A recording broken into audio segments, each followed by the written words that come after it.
the noble lord, the Minister, to his place and express my admiration that his maiden speech has been proposing such an important debate. Now, we know that the areas outside the territorial limits, which we know as the high seas, belong to us all, and nobody would sensibly talk against the sensible proposals to protect the deep blue lungs of the world and the natural fauna and flora that live there. Now, I've sailed across the Atlantic in a tall ship. I've sailed atop a dinghy in the Sargasso Sea, mentioned by my noble friend, the Baroness.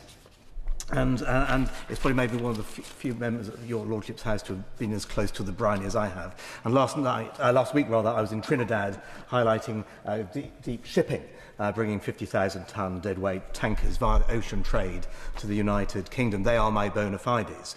So in my remarks, I want to focus on two themes.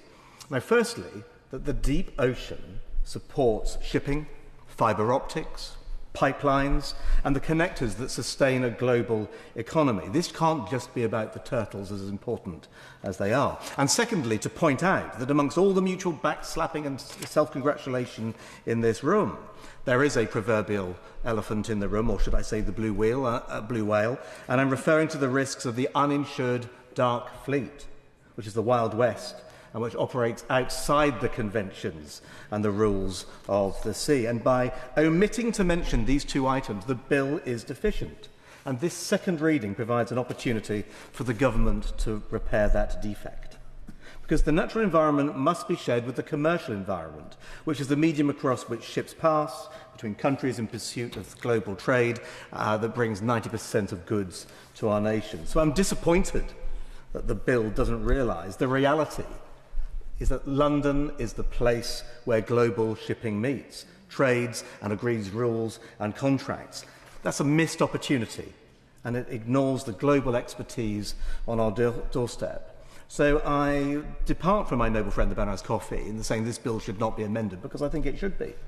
Because I'm concerned that Part 3 and Clause 11 in particular, as the Secretary of State to make proposals for the inclusion of certain areas, and in Clause 12 provides for enforcement.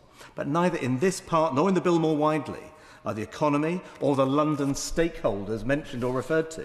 Because I've read the treaty, and it makes passing reference to the IMO. But I would have expected the bill documentation to have made reference not just to the IMO, which is based in London, but Lloyd's, marine insurers, publishers of Lloyd List, based in London. The global P&I clubs, the regulatory syndicates, which are hosted in Leadenhall Street in London, and Clarkson and Braemar, the world's leading shipbrokers, just round the corner in Trafalgar Square in London, Baltic Exchange in London, and I haven't even mentioned the whole panoply of other professionals in lawyers and contracts, people like Clyde's, for example, Clyde & Co., who are the specialist shipping lawyers. In essence, we don't own ships anymore, but the ships play by London's rules. But you'd never guess it from this bill. And we should rectify that deficiency.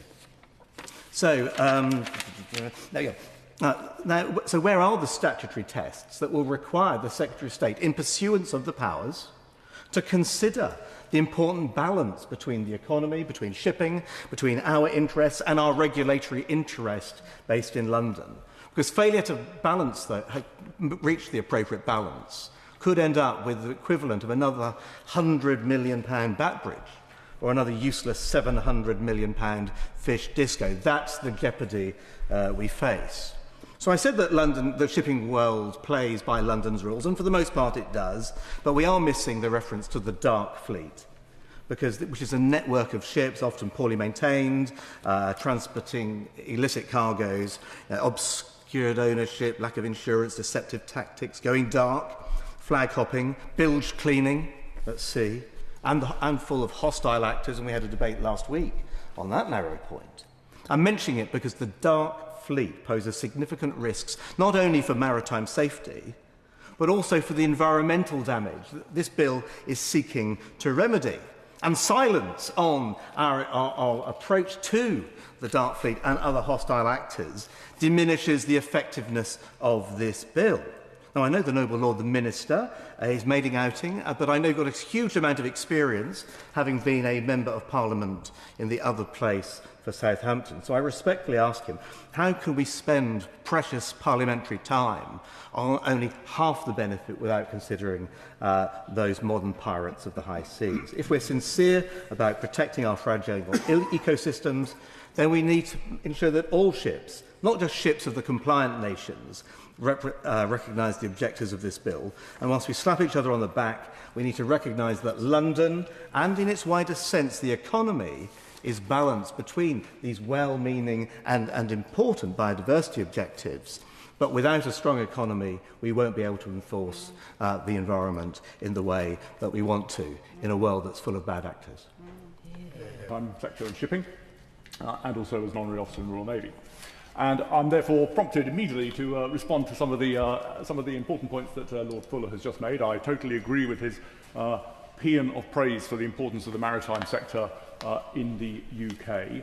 Although, in fairness, I do think we have to accept that the scope of this bill is restricted specifically to the implementation of the BBNJ Treaty, and therefore I interpret his speech as a call for a broader piece of maritime legislation in a future King's speech, which would enable us to tackle many of the vital points that he's just raised. Yes, go on. Noble member give way. I think it's important because I've read the treaty, and the treaty says nothing in this agreement shall prevent a party, ourselves, from adopting more stringent measures with respect to its nationals and vessels with regard to activities under its jurisdiction or in control in addition to those adopted under this part in accordance with the international law and in support of the objectives of the agreement. So I hear what you say about the scope, but we have the power in front of us to extend that scope, and I think we should do, because London is the heart of the global shipping. People look to London to set the lead, and we have an opportunity to do so, but this bill does not. Well, I'm actually going to come